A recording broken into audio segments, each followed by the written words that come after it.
What is up, everybody? It is Alex from Heavy New York calling from the Alto again, and this time we return with Ryan of Municipal Waste and the kick-ass project Bat. It is so great to be able to have you here. Thanks for coming on the show. Man, I forgot to light my candles behind me, man. I got a black light here I could turn on. I don't know. Oh, dude, that would be awesome. Let's get in the daytime. In the daytime, it's not as the ambience isn't as great, but I'll turn it on. Oh man, it's always good. You want to restart the interview? Let's restart. No, that can be part of it. Okay, cool. Yeah, we're live, man. We're live. Breaking the fourth wall. I'm wearing my Motorhead shorts. I don't know if you got me in the camera. Fucking awesome. That now the aura is perfect. This is the perfect production. We've got light.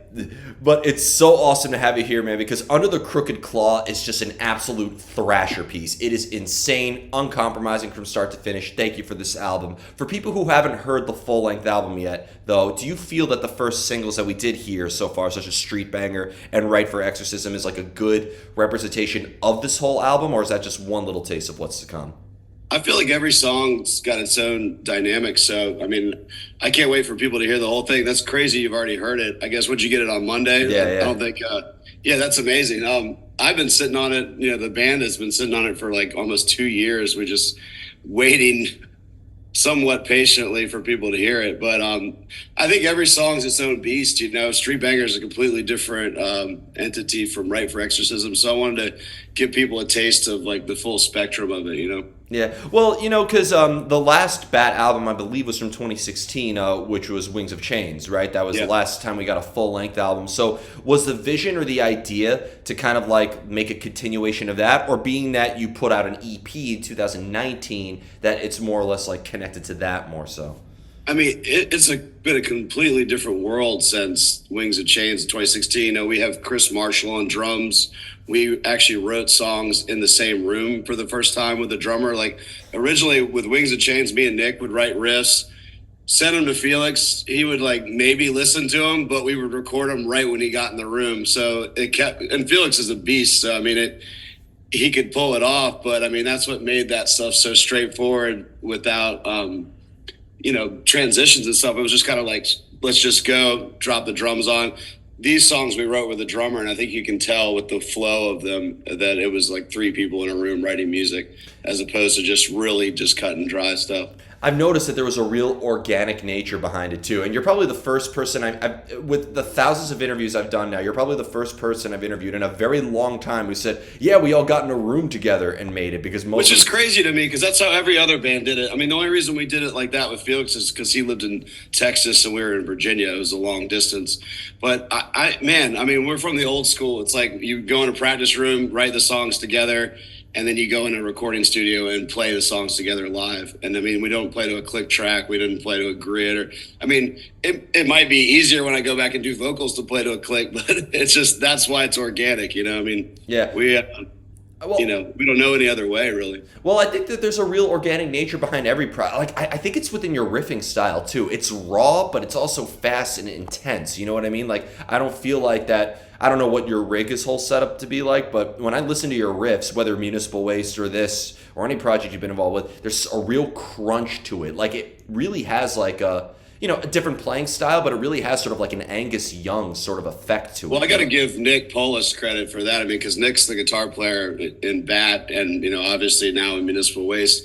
And I mean, he's just an old school, like he doesn't know any other way either. It was like from like classic heavy metal stuff to punk. I mean, we just try to let that coagulate together. And that's what, really is the bare bones of Bat, Well, straight up. Being the bass player of this particular project now, do you feel like you maybe are expressing a different side, or did you maybe unlock a different side of who Ryan is with this instrument? Well, I've said this in many interviews, and it still surprises people, even though I've said it 100 times. I started on bass. I'm originally a bass player since I was 13. I didn't pick up a guitar until I was like 18. So I'm honestly more comfortable on bass.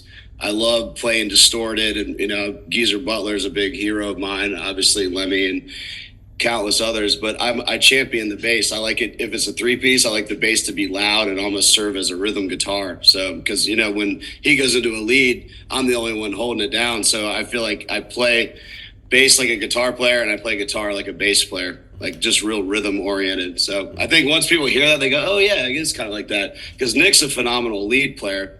I never even learned how to play guitar solo, so I'm just like holding it down. I mean, I can do a bass solo, but and it's just one of those things, man. I mean, we on a three piece, there's no room for slacking. You got to fucking hold your end up, and I think that's what's the cool challenge of that. Well, I think and I find unique too. It's important that you mention that too. First off, bass is a very important instrument, even though we've seen our fair share of bass player memes and jokes in the world of rock. Fuck that, man. That pisses me off. Yeah. Well, I also want to point this out. I'll argue on your behalf. They say bass players don't get all the girls. Lemmy and Peter Steele. That's all you need to mention right there. Shuts it. And I mean, why else do you play music, right? Yeah, exactly. Exactly. No, but it's such I don't know. Bass is important, man. It's the foundation. Bass is the sexiest instrument. If you think of that low end, that's what gets you moving, man. I love it. I love it when you mention that. And the other thing, too, is it's so important because it has both an emphasis on rhythm and melody at the same time. So when it comes to thinking of bass parts for Bat, are you like maybe looking at how Nick is laying down the riffs and you write according to that? Or do you maybe like to have a drum pattern that you follow? Or does every song call for its own approach? Man, I mean, we could go on about the writing process. I mean, it comes from a lot of different places. I try to simplify maybe what he's playing, especially if I'm singing, just sticking with root notes.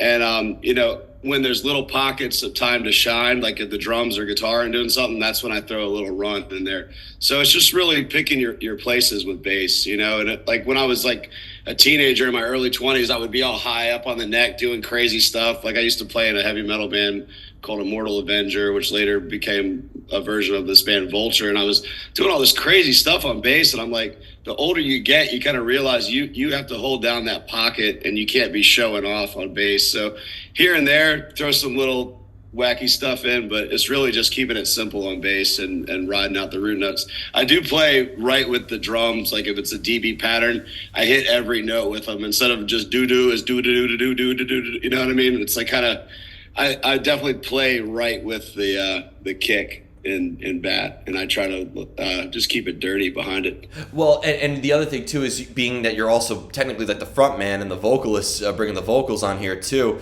I've always thought that maybe like a bass player like Sting or Peter Steele or Lemmy has a very different method of playing when they're singing at the same time as opposed to somebody who is just playing bass. So.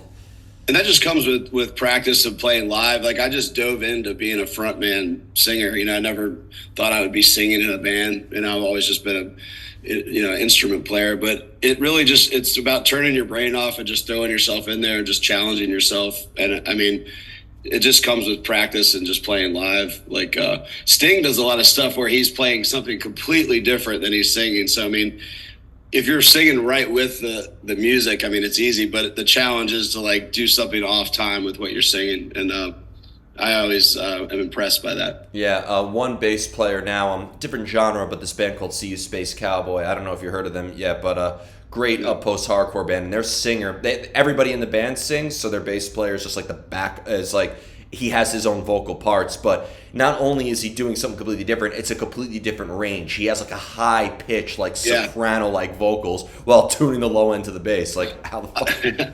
I love high vocals too. I cannot begin to even do it, but I always am impressed, man. I love clean high vocals. Taking the vocal position, did you maybe have to get like a little advice from Tony, or like maybe learn how to be sort of like the face or the front? No, I mean, me and Tony always kind of traded off talking to the audience and stuff too. I mean, I have no problem doing that, but like I said, you just throw yourself in there. I mean, everyone's got their way about it. Tony's great at getting a big room going. Tony always gave the advice of like talk to the back of the room, like you're talking to basically beyond people, you know what I mean? Just go big.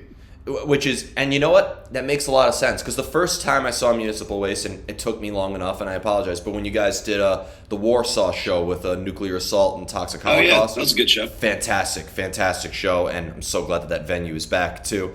But like, I've noticed that people in the audience, like the mosh pit went to where people were entering through the doors. Like people were feeling that. Some people do cater to the front row, especially if you're like a hardcore band and everybody has to be on the stage. So if you're watching from the back, that's not that big of a The deal. one thing about Warsaw, they won't let you up on stage because usually we have more stage divers, and there was a little bit of a barrier there. But I mean, that just made people circle pit harder. But what's cool with Bat is I don't expect people to mosh and go crazy. It's cool if people are just sitting there headbanging and doing their own thing. Honestly, I've had my share of just people on stage going nuts, so it's cool to mix it up too.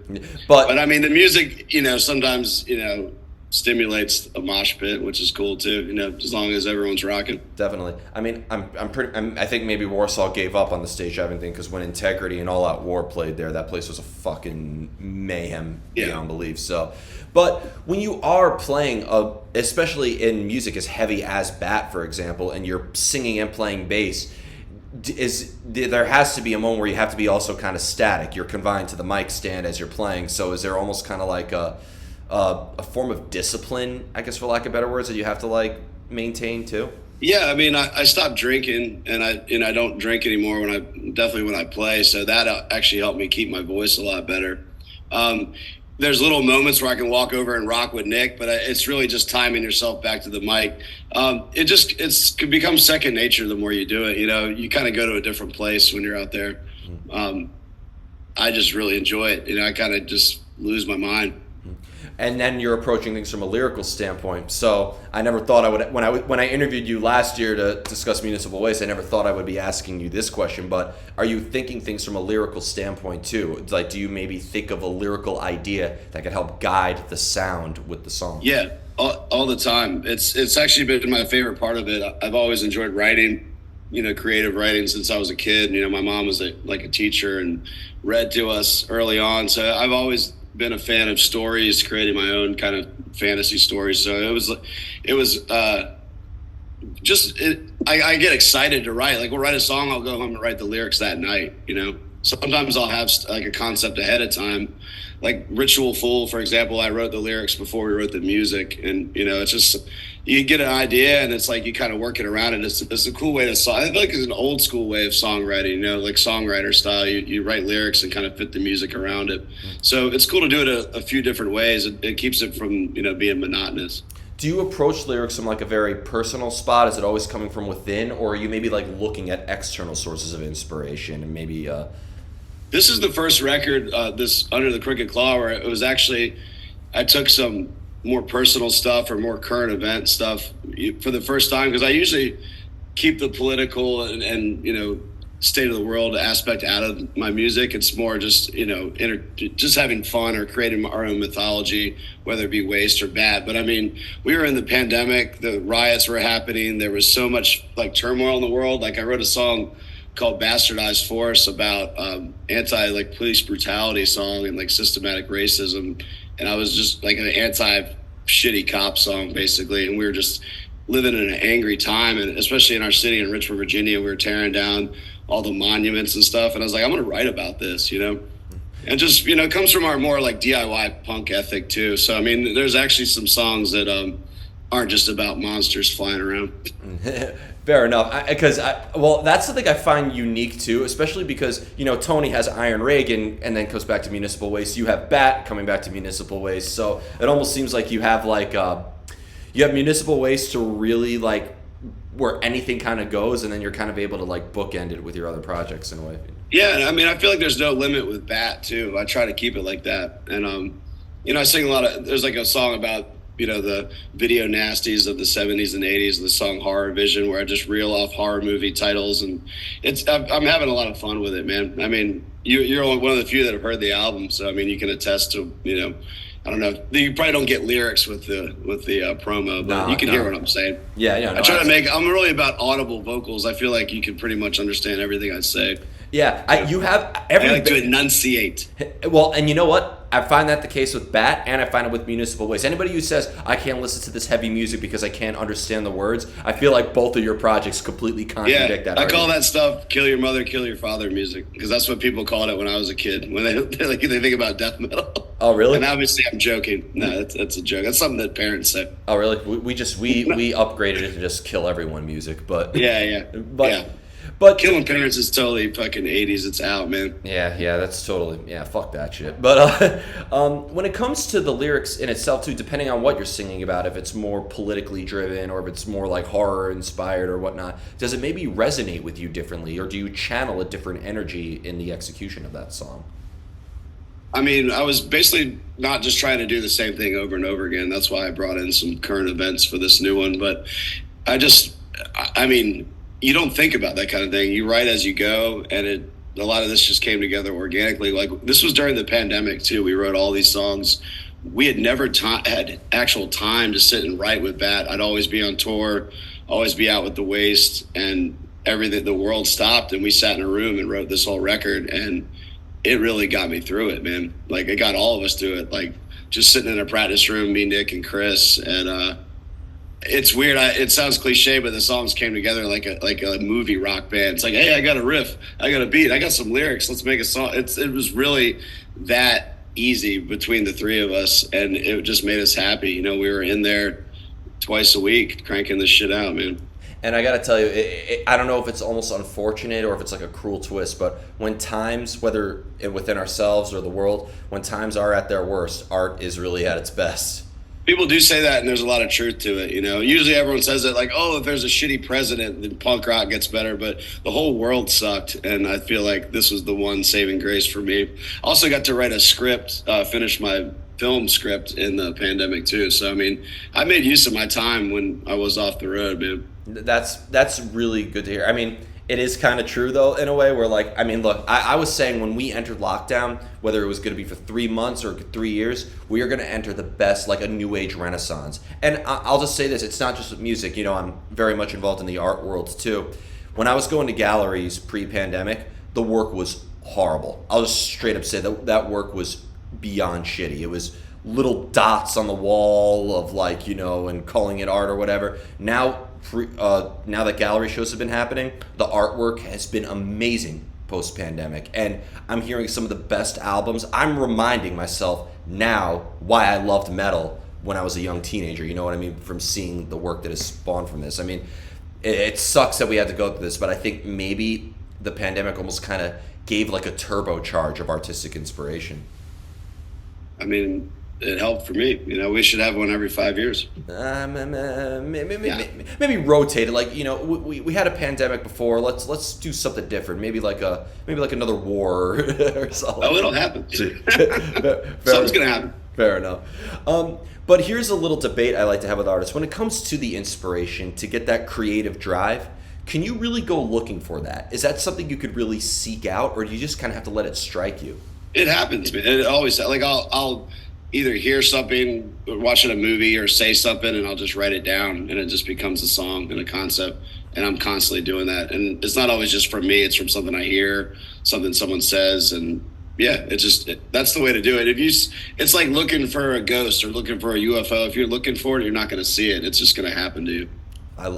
That's a good quote too. I've heard a lot of good quotes about. I've asked this question yesterday. Well, there you go. I just made that up. Yeah, so there you go. That was amazing. I interviewed Doth yesterday, and they said with inspiration, inspiration is for amateurs. Professionals get it done. You said inspiration's like a UFO. If you're looking for it, it's not going to come. I'm getting all these great quotes this week. So, ooh, send it to the newspapers, man.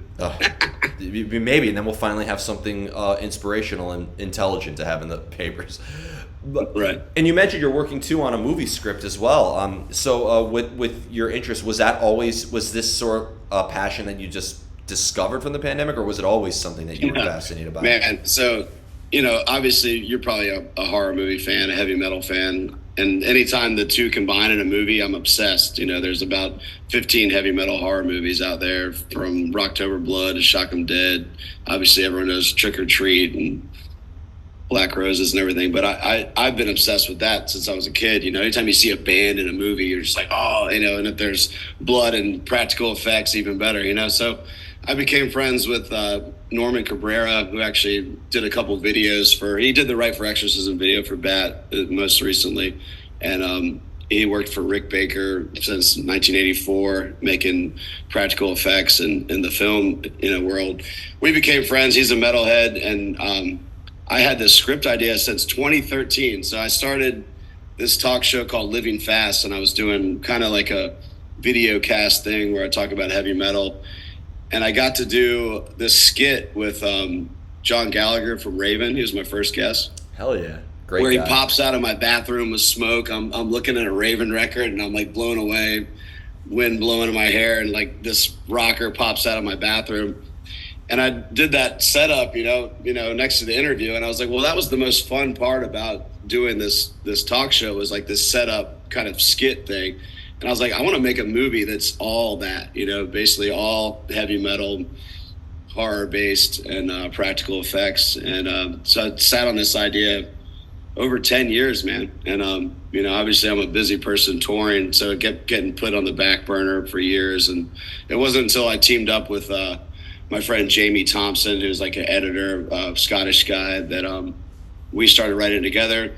3 years after that, which is probably 2017, 2018, meeting Norman, and told this idea to Norman, who's been making movies for 35 years. He's like, you got a really good idea, but it's only about halfway done. So we expanded dialogue, characters during the pandemic, had Zoom meetings twice a week, and finished the script during the pandemic. It's called Exit Stage Death, and we're about to go look for funding to independently make it. So that's going to be that's awesome. where I'm at with that. Yeah, so that's the shortest version I could give you. I can't wait for this to see the light of day, because I think it's knowing how you write from your work with Bat and Municipal Waste and every project. I'd love to see this translated in a different medium. Just maybe approaching something from like a visual standpoint.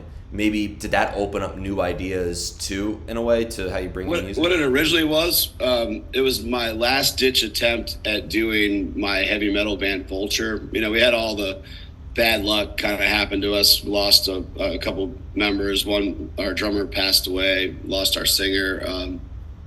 Our singer didn't die, but he just didn't want to do the band anymore. And it was just like, all these like, I've had good luck with Waste and now Bat, but Vulture, and anytime I'm trying to do heavy metal, just seemed nothing ever stuck. That's my favorite kind of music. So I was like, well, I'm going to go even bigger. I'm going to write a movie, write the soundtrack, and this will be my attempt at doing the next Vulture album with a feature film attached to it. And if that doesn't fucking work, I fucking tried my hardest, man. I'm glad that you're finally doing it. Did maybe the creative aspect, because like when you take like an album, for example, like for instance, when you take this Bat album, it's a thrasher from one point of it to the other. I feel like though I could approach this album from listening to Just Buried first, or maybe Battered first, or maybe put a Vampire Lore first or something like that. Whereas with the cinematography, like there's a narrative that has to be followed, a start, a middle, and an end. Did maybe approaching it from this standpoint, was it almost a completely separate creative mindset to work with a new medium as opposed to music? Well, it's different guys. It's like me and Nick and Chris. You got to give everyone credit. It's not just me making this stuff up, but I mean it's. I think of stuff ahead of time, like a video. Like I knew that we would probably do a video for Right for Exorcism, because you look at songs that have like a film narrative, and I got the title Right for Exorcism from Exorcist 3. He opens up a right, it's called Right for Exorcism. I was like, that's a fucking great title, and I'd flip it as like, it's like the girl's just right for exorcism, there's a play on it too, and she's exercising her right, and she turns it on the priest, and he becomes possessed. We didn't want to do the girl's possessed, head spins around, it's been done. Actually, Exorcist is getting overdone right now.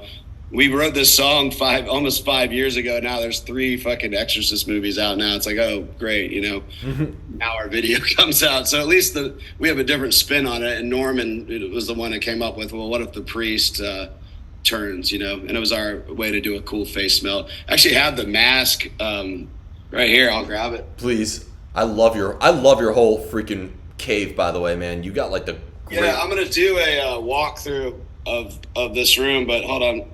There's in the light. So Noah Rivers made this mask. I mean, it is like, if you could feel this thing, it just feels like a nasty face, That. So this is the actual screen used mask from Right for Exorcism. The priest turns to this obviously with hair and goo all over him. But Noah is a killer effects mask maker out in Hollywood, just like Norman. But It's incredible just working with these people. I'm so interested in that world, and I want to do more. We're actually doing another video for Revenge of the Wolf, which will come out on. This is the exclusive here. If you want it for your show, it'll come out the day the record comes out. So Oh, I can't wait. look out for that. And that's another Norman Cabrera production, and he's the premier werewolf guy out in L.A. So you won't be disappointed. I cannot. We filmed wait. that video actually when we did Right for Exorcism. We tried to do 2 videos in one day. No, excuse me, 2 videos in 2 days, which I don't recommend anyone trying to do. Fuck that, we man. did What the some, hell's wrong with you? Well, we don't have the budget, man. We don't. We had to work on a shoestring budget, and we ended up doing some pickup shots. And Norman's going to shoot some more stuff, so we're gonna, get it done just in time. Usually hand it in the night before it's due. That's how we roll. Nice. I did the Street Banger video in town for like basically next to nothing. That's just something we shot in Richmond, and I got to direct that, which is something I've always been interested in doing. And our buddy Jeff Hallermano is a killer photographer, and we actually just got to do it in kind of guerrilla style. I don't know if you've seen that video yet. It just came out last week. Street Banger. I got to check that one out. So before we go, I want to thank you so much for your time today and for coming back on the show. Man. And thank you for continuing to give us new music and just new art with all these videos and stuff. I can't wait to see how your vision in the film world comes to fruition. Just anything else you'd like to plug, just plug it here. Under the Crooked Claw comes out May 17th. Nuclear Blast Records. Bat. Check it out. Hell yeah. Thank you so much. Everybody, we are here with Municipal Waste and Bat. Be sure to check out Under the Crooked Claw, May 17th. We will see you next time on Heavy New York. Thanks, Alex.